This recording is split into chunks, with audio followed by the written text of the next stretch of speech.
खुद परमात्मा वही वाणी कह रहे हैं कि गोता मारू स्वर्ग में चला जाता हूं और फिर जा बैठूं पाताल।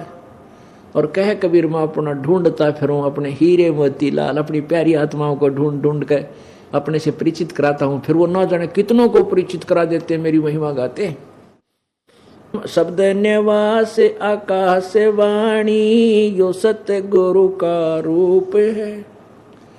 चंद सूरज नहीं पवन न पानी, न जा छाया धूप है।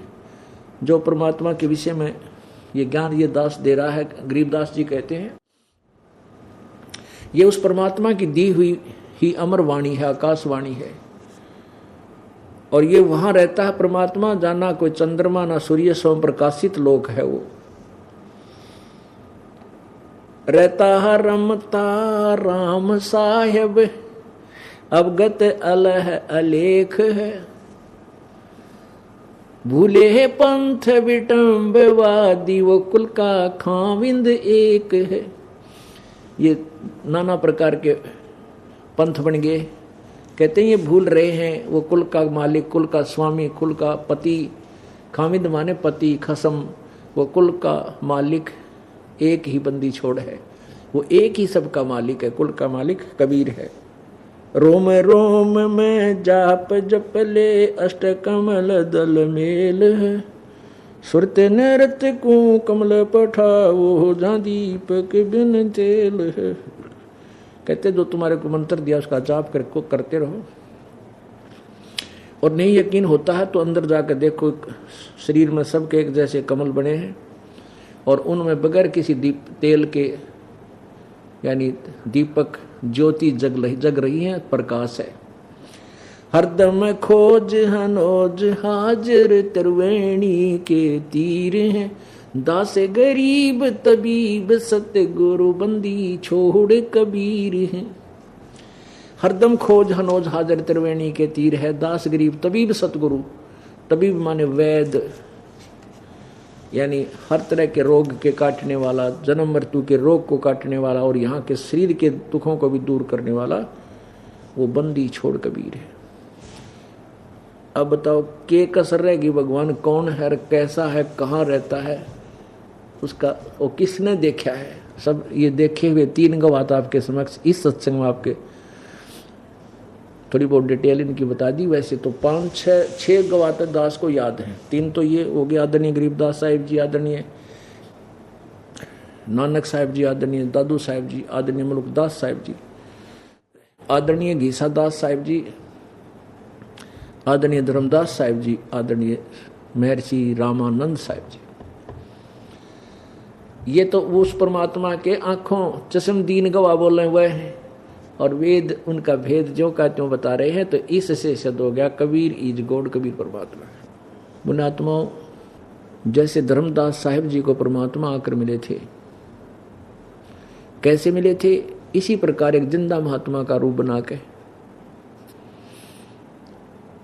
और जिसमें धर्मदास साहिब जी वो बांधवगढ़ के रहने वाले थे। बांधवगढ़ एक स्थान है एमपी में, मध्य प्रदेश में बांधवगढ़। उस बांधवगढ़ में रहा करते थे बहुत बड़े पैसे वाले सेठ थे। अब पैसे वाला सेठ इसलिए बताना आवश्यक है कि इतना धन होते हुए भगवान की तसक जिसके अंदर हो तो वो पुण्य आत्मा होते हैं।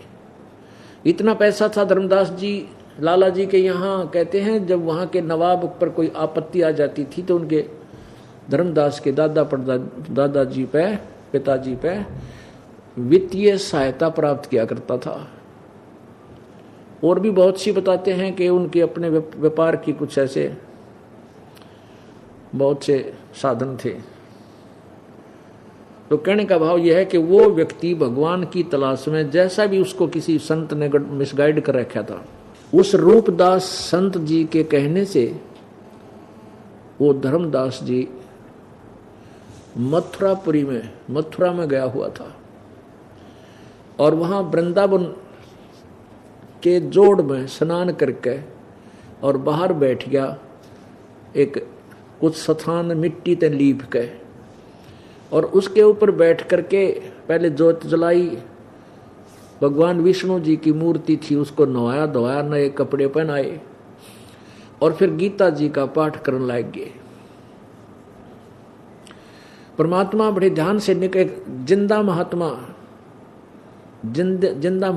यानी एक साधु से का रूप बना के, जो मुसलमान में होते जिंदा महात्मा एक और कोट सा पहनते हैं घुटना ताई का, और दाढ़ी बड़ी होती है, सिर पर बाल होते हैं, एक टोप सा पहनता है ऐसे। उस जिंदा का रूप बना करके, महात्मा का रूप बनाकर परमात्मा धर्मदास जी से थोड़ी सी दूरी पर बैठकर धर्मदास जी द्वारा की जा रही आध्यात्मिक क्रियाओं और उस गीता जी के पाठ का ध्यान से श्रवण करने लगा। धर्मदास जी ने 7वां अध्याय पढ़ा, क्योंकि वो प्रतिदिन एक एक अध्याय पढ़ा करते। अब 7वां अध्याय पढ़ा और पढ़ दिया पूरा, और परमात्मा ऐसे ना डलावे। और धर्मदास जी ने सोचा कि ये मुसलमान महात्मा हमारी गीता जी के ज्ञान के ऊपर आसक्त हो गया है, इसको बहुत अच्छा लग रहा है। इसलिए उसने और भी एक दो जो जिसको वो पसंद करता था, अच्छे अध्याय मानता था, वह भी पढ़ दिए। 15वां अध्याय, 15वां अध्याय, 8वां अध्याय। अब परमात्मा जब धर्मदास जी ने अपना क्रिया कर्म का पूरा कर लिया, नित्य पाठ कर लिया, तो परमात्मा ने कहा धर्मदास जी से पूछा कि आप कौन हो महात्मा जी, कहाँ से आए हो। परमात्मा ने अपने आप को तो एक दास बनाया, और धर्मदास जी एक जीव को एक अपने शरण में लेने के लिए, काल के जाल से निकालने के लिए, और कहा हे महाराज जी आप कहाँ से आए हो, आप तो बहुत अच्छे विद्वान पुरुष नजर आते हो। तो धर्मदास जी ने अपनी पूरी इंट्रोडक्शन दी। मैं बांधवगढ़ का रहने वाला हूँ, बहुत बड़ा वैष्णव सेठ हूँ और वैष्णव संत हूँ। वैष्णव, और मैंने रूपदास जी से नाम ले रखा, मैं भगवान विष्णु और भगवान शंकर के अतिरिक्त किसी को नहीं मानता।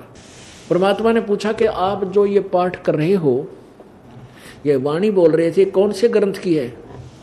तब धर्मदास जी ने कहा कि श्रीमद् भगवत गीता जी को पढ़ रहा था मैं, ये अनमोल ज्ञान है, भगवान श्री कृष्ण जी द्वारा बोला गया है। परमात्मा बोले कि श्री कृष्ण जी कौन है, क्या है।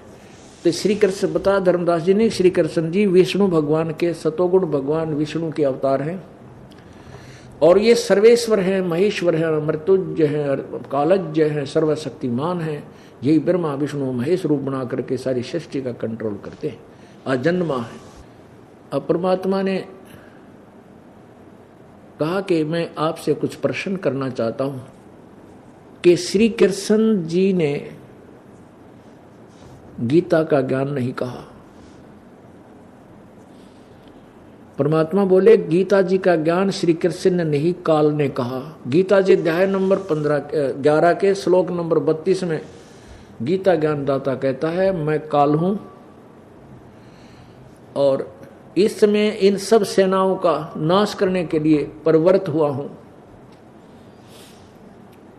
परमेश्वर कबीर देव ने कहा कि धर्म महात्मा जी, क्या श्री कृष्ण काल थे? क्या वो नाश करते थे किसी का? श्री कृष्ण काल नहीं थे। श्री कृष्ण जी के पास तो ना जाने एक पशु भी आकर के प्यार पाते थे, गव्वे में उनके पास बैठी रहती थी, दूर जाने दिल नहीं करता था, और ग्वाल बाल और गांव की सभी नागरिक उनसे बहुत अटूट प्यार करते थे। क्या काल हो सकता है? और गीता जी ज्ञानदाता कहता मैं काल हूं, और अर्जुन जैसा योद्धा जिससे कांप रहा है, क्या वो श्री कृष्ण सतोगुण हो सकता है? अब धर्मदास की इवन्यों का कृष्ण काल है तो मर गया। तो परमात्मा से धर्मदास ने कहा कि फिर आप क्या बताना चाहते हो? परमेश्वर ने कहा कि मैं ये बताना चाहता हूं, पहले तो ये समझ महात्मा जी कि गीता जी का ज्ञान बोला किसने है?